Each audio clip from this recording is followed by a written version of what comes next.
Welcome to this webinar on Imago Relationship Therapy.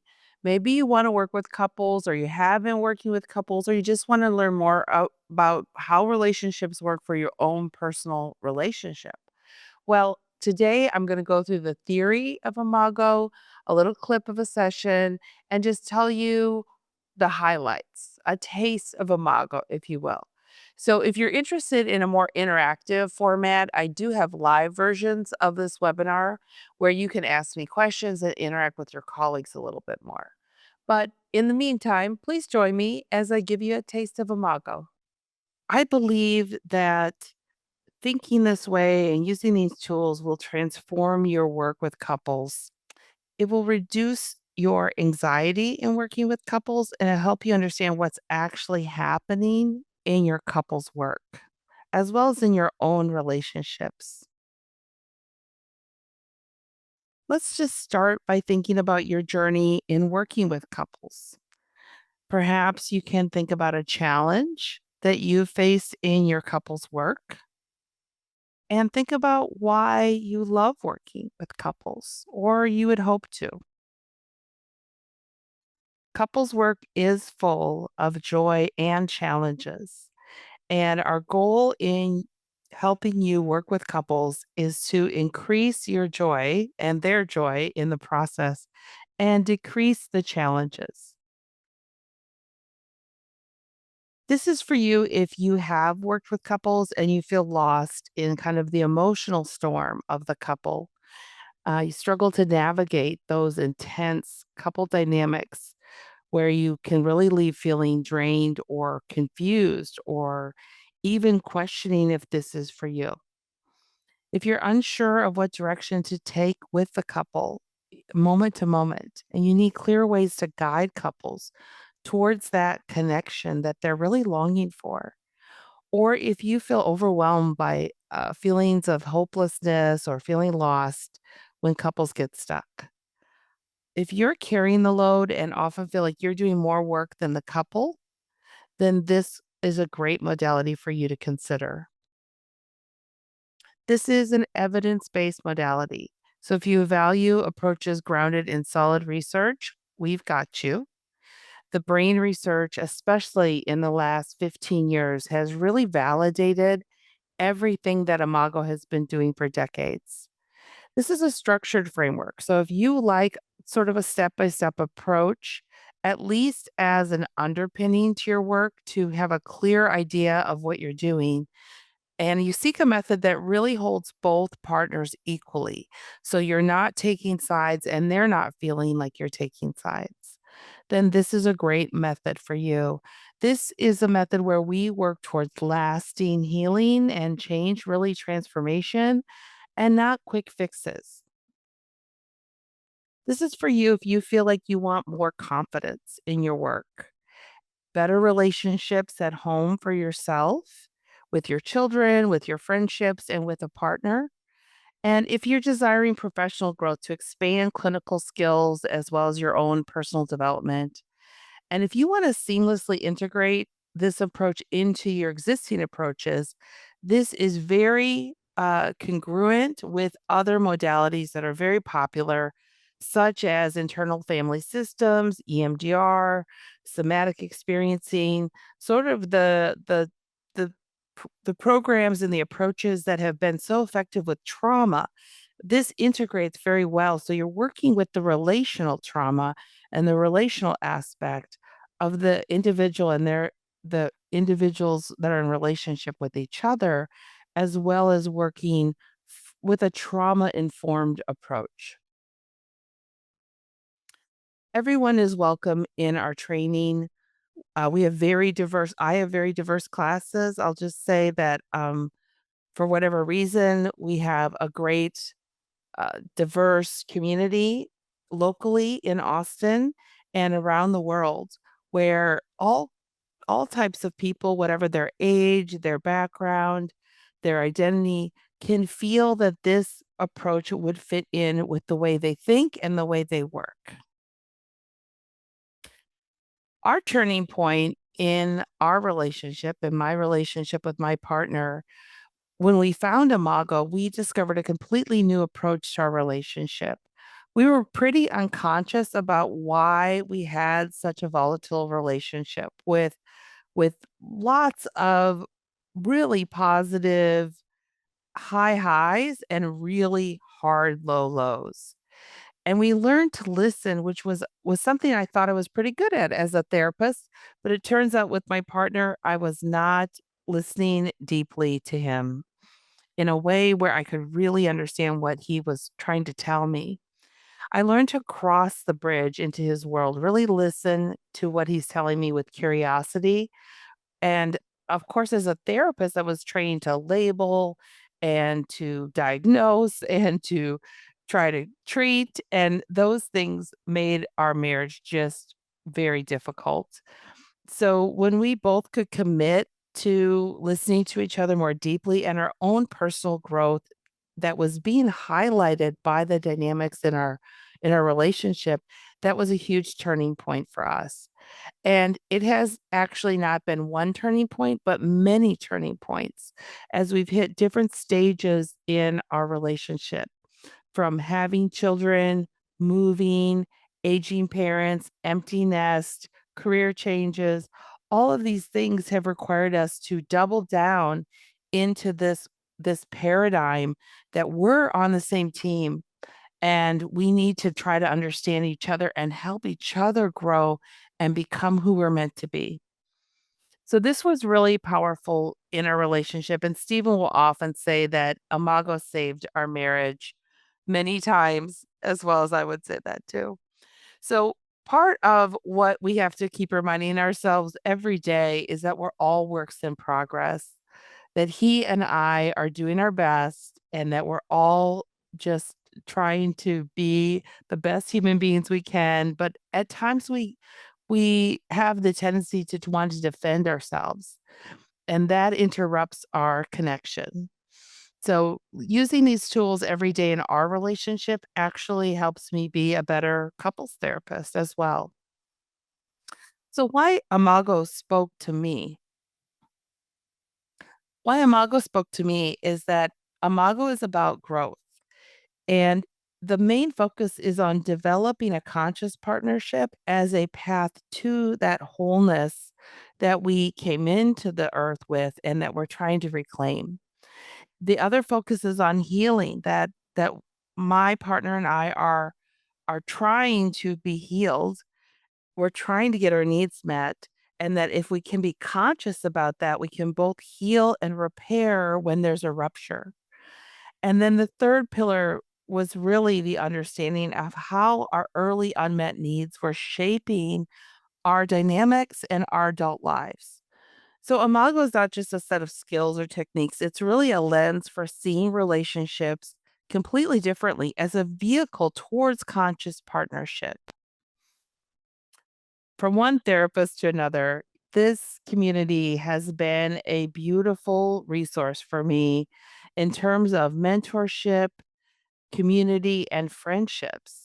Imago trainings are built to create a connected learning space so we feel safe and connected with the other people we're learning with and from the people we're learning from, so that you can really grow both as a clinician and as a human being.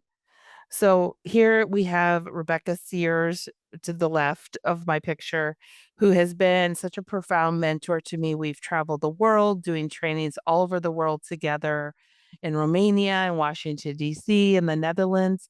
And from her, I continue to grow and develop professionally and personally, as well as deepen our friendship. Jerzia and Emilio to my right here are some of my leadership team, and they will be in San Antonio supporting me and doing some of the workshops that are available to the public. So hopefully you'll get to meet all of these people at some point in your Imago journey. So today the agenda is to give you a little bit of theory, to talk about the 3 steps of intentional dialogue, a live demo we're not gonna be able to do during the webinar, but we will do a clip of an actual session, and we'll do a brief, Q&A offline. So I want you to email me your questions and I'll include them in future introductions as well as reach out to you to answer any questions you have. So what behaviors do you see when a couple walks into your office? Since we don't have the chat live right now, just think a little bit about a couple of words that come up for you when you see a couple in your office. And maybe you haven't started to see couples yet, but just to think about what is it like for you when you're watching couples try to communicate? For many of us, we have the same thoughts and feelings that the couples themselves do. So couples come in confused, frustrated, lost, hopeless. They come in oftentimes thinking the other person is really the problem, and they're really not aware of their own, if you think of it like kind of baggage or history that is impacting how they see their partner. So they're really flooded with a lot of intense feelings that are difficult for them. And oftentimes, as a therapist, we also experience those same feelings, almost getting caught up in the waves of the emotions that they carry into our office. So, one of our goals is to help you stay grounded so that you can be a good guide for these two individuals that are trying to find the original connection that brought them together early on. Our primary goal in any session is to keep it safe enough that their reactivity patterns do not escalate so that they can actually communicate. So they need to stay within that range of regulation. If they go hyper arousal or hypo aroused, they can't communicate and they can't connect. And one of the things that we really try to avoid is problem solving because that is what actually causes the conflict.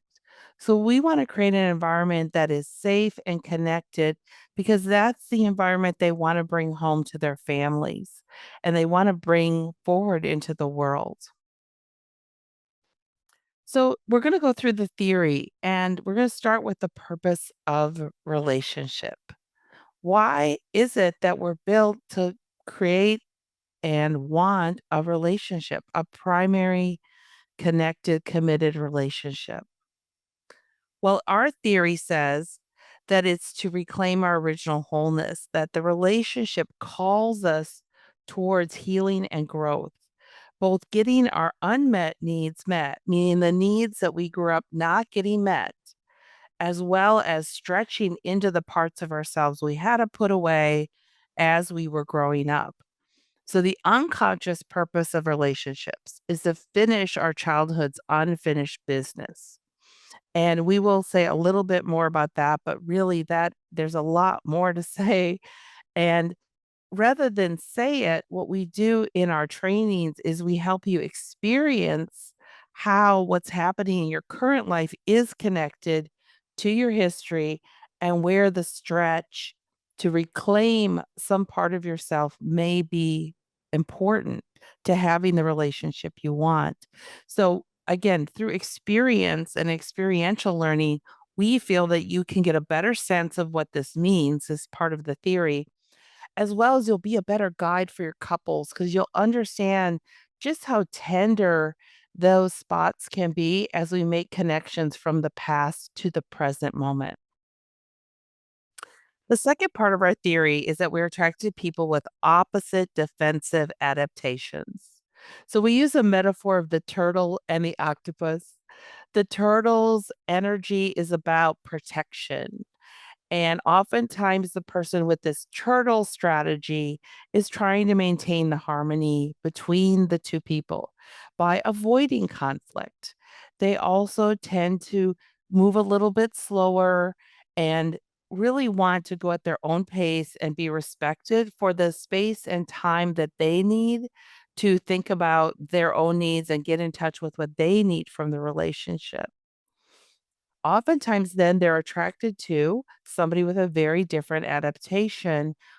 The octopus energy likes to solve problems.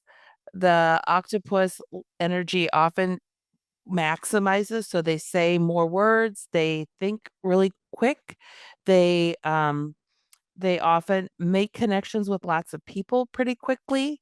Um, and this type of strategy really wants to solve problems so they can feel closer. So they reach out their tentacles to that turtle energy, and then the turtle pulls back, and then they reach out more, and then they pull back more, and this is where we get the conflict dynamics. And there's a lot of neurobiology that we get into that's available for you to understand that this is really a parasympathetic nervous system reacting to the sympathetic nervous system as a defense.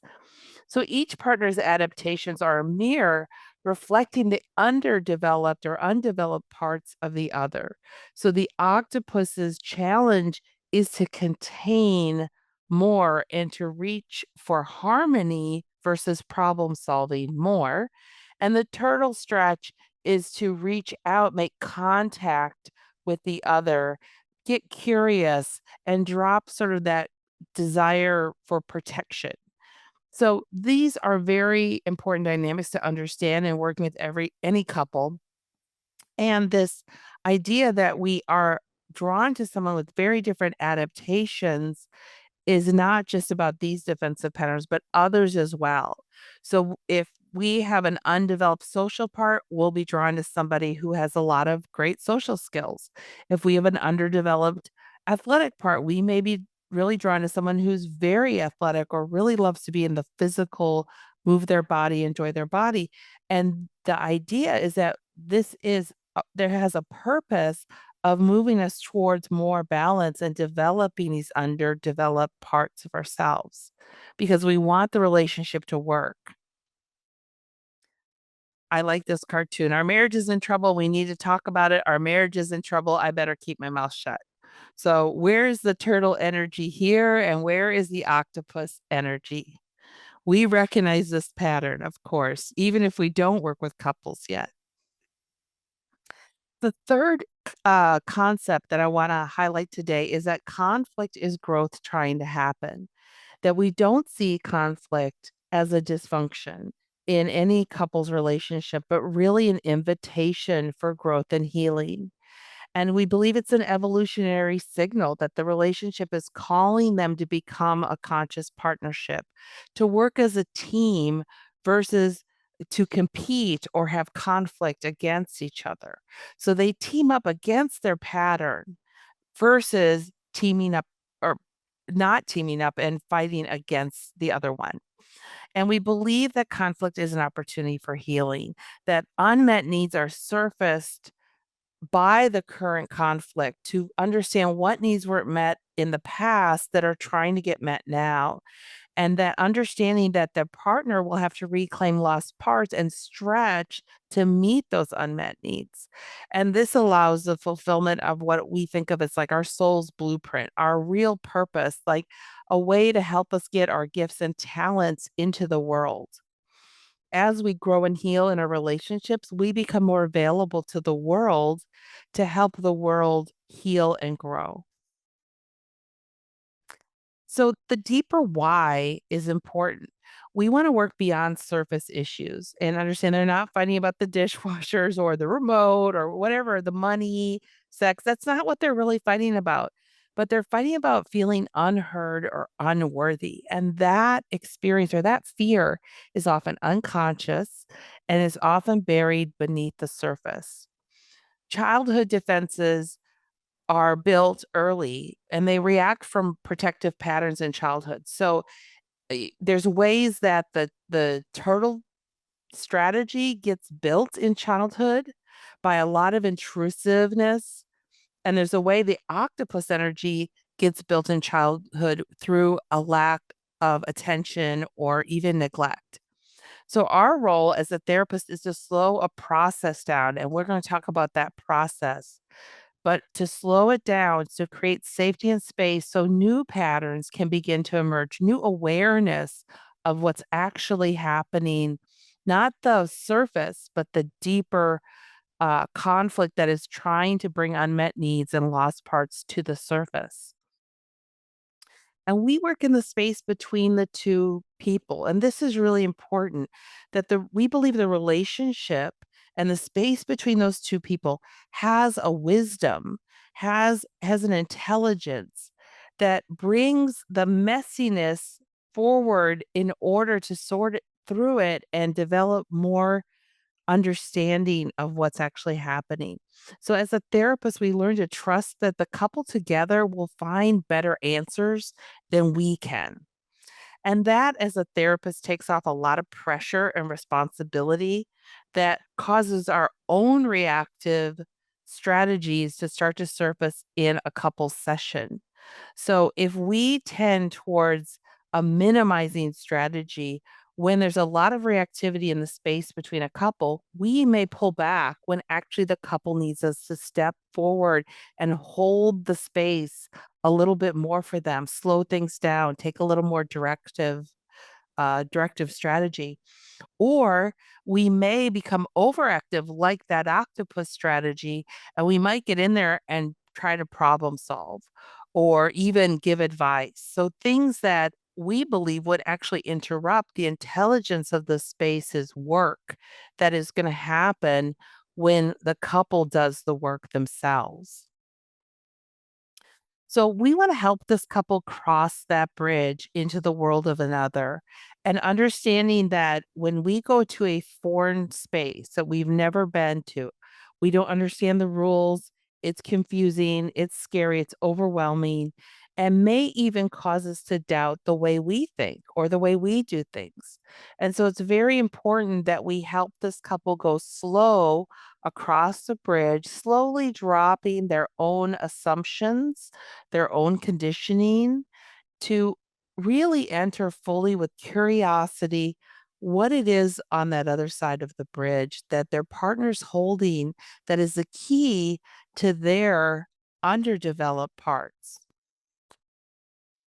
So we use the Imago dialogue, and the Imago dialogue is so great because it really addresses the needs of that turtle energy that says we need harmony, we need peace, we need safety. That's vital. But it also addresses the octopus strategy of like we have to get to the bottom of why this isn't working, why our needs aren't getting met. So the Imago dialogue does all of that and it slows things down. Now, that's oftentimes the things that people complain about. This is very slow. This is very awkward. This is cumbersome. And we understand, yes, having this process doesn't feel the same as your fights or as the maybe the even the best times of your relationships, but it is more productive in the long run. So after they experience this a few times, they are often the ones saying, "This is what we wanna do. We wanna use this dialogue, and we still need some help until we can use it at home." So we begin with an invitation, and this is so important because we want to use consent. We wanna make sure that we aren't, uh the partner isn't just jumping in. If you're aware of Gottman and sort of I think he calls it the quick startup or the fast startup, we want a very intentional start to a dialogue. So we make an invitation. I'd like to talk to you about whatever the topic is. Are you available? Meaning, are you ready to really try to come into my world, to cross that bridge? And if we get consent, then the one person will be sharing and the other person will be listening. And how they share their listening, or they're listening, is they're going to reflect back what they heard. So they'll mirror back, they'll ask if there's more, and then we'll continue just getting more and more information until they're ready to do a summary. So the person listening will mirror and then eventually summarize everything they heard. If they can, we'll invite them to try to validate what they heard. So the part of what you just shared that makes sense to me, the part of your world that I am understanding right now is, and given my understanding, I imagine you might feel.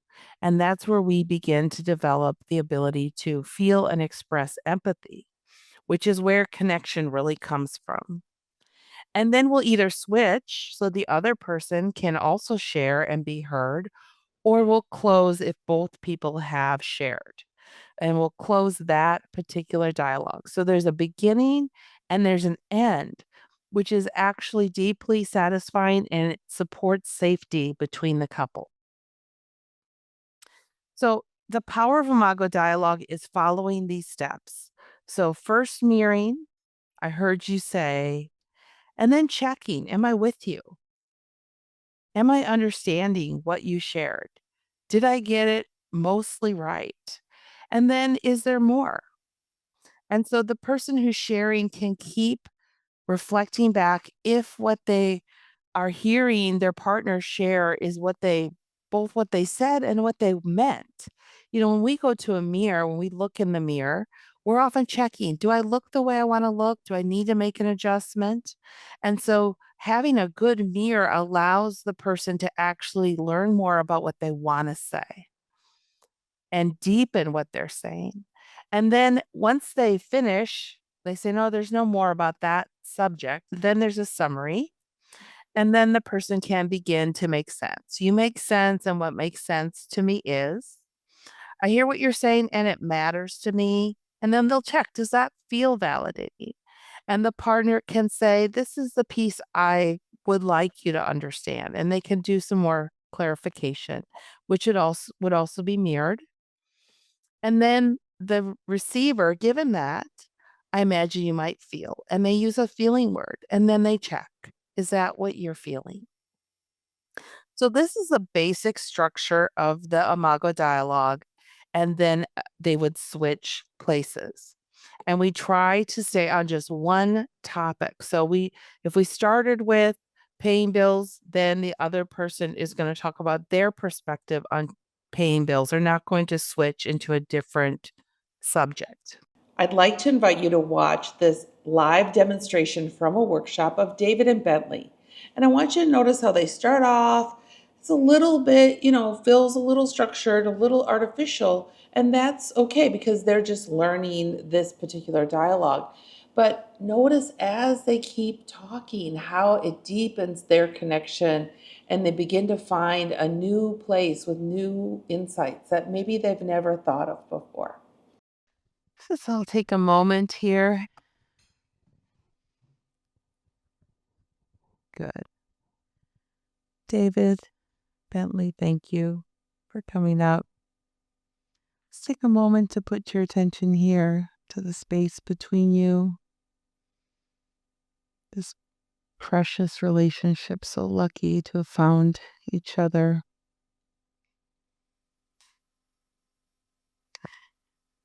Don't forget that. That's right. Let's just take a moment just to breathe and think a few breaths.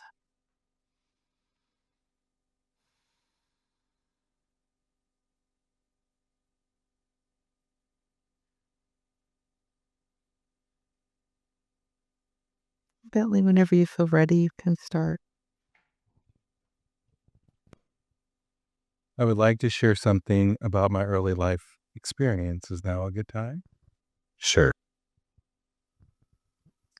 I want to first share and appreciate. We want to start. I want to first share an appreciation I have for you. What I appreciate about you is your curiosity. So what I heard is that you appreciate my curiosity. Is there more? No.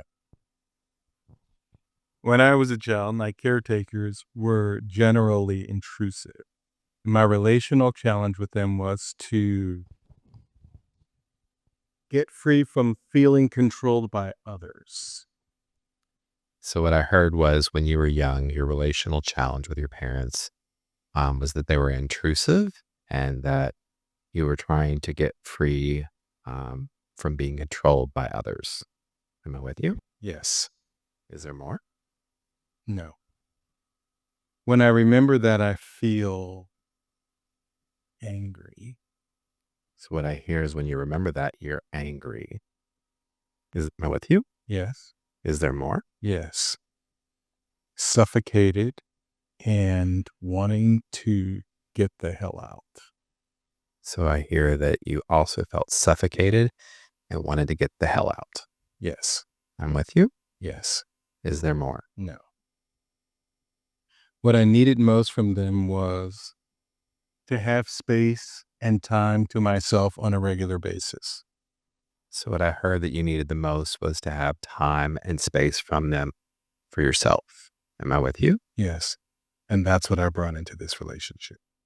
And that's what you brought into this relationship. Mm-hmm. Is there more? Oh,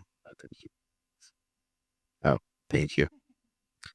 So what you needed most from your caretakers was space, so you could be by yourself, and not getting that from them.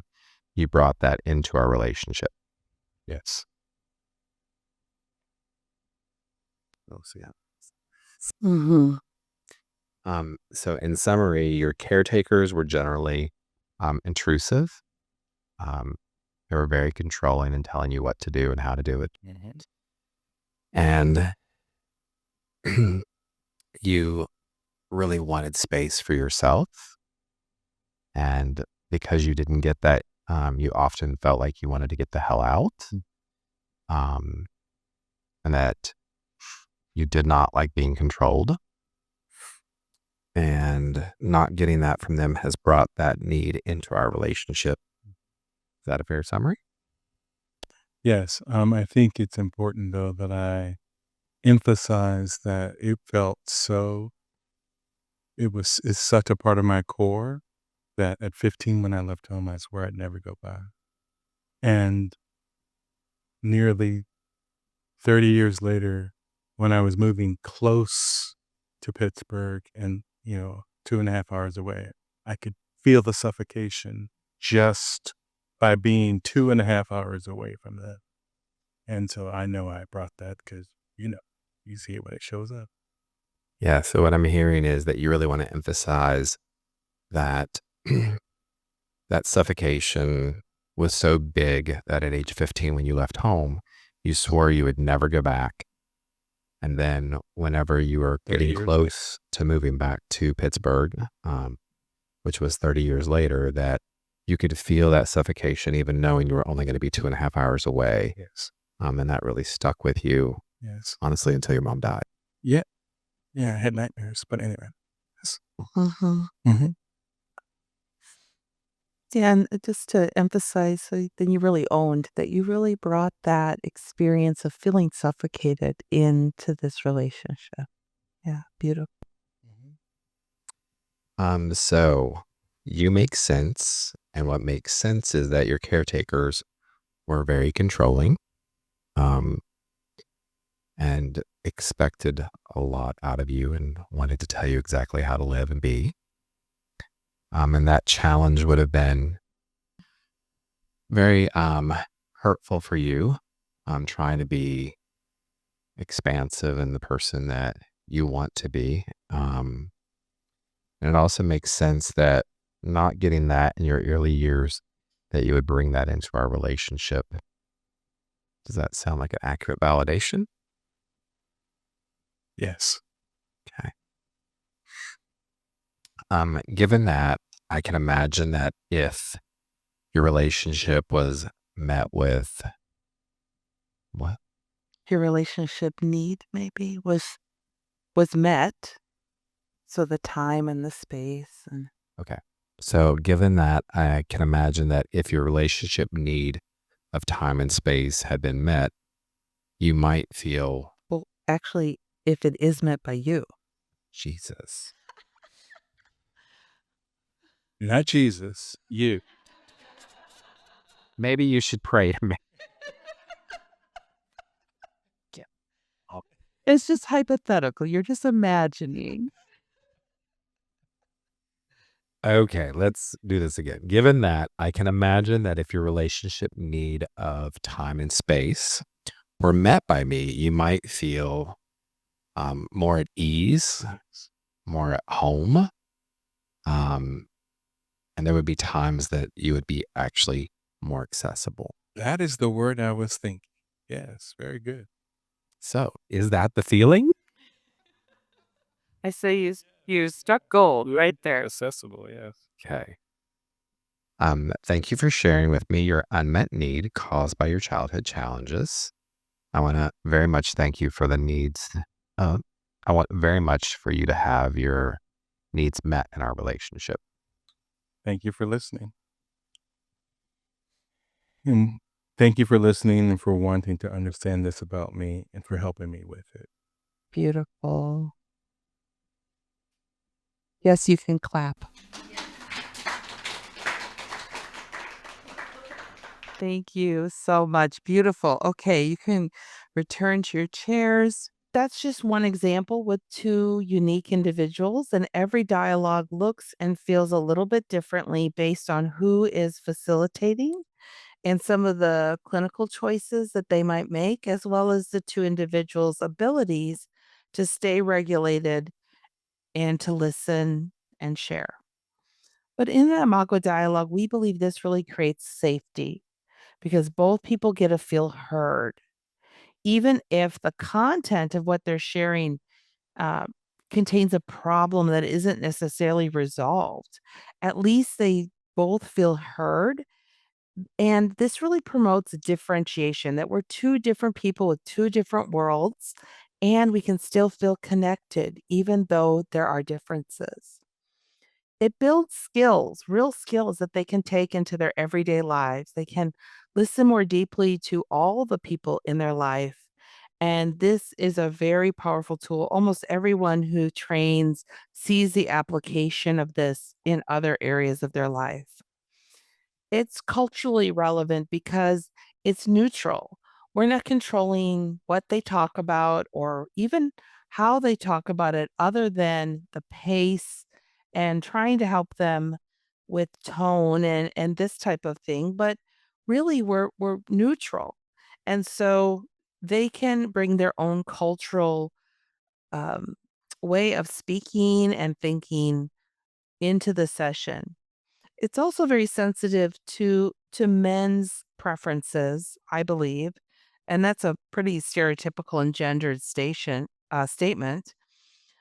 But in general, we find that men really appreciate the dialogue process because it's step by step, it's clear, and they're not being expected to think or feel differently than they do. They're really supported in the way they are.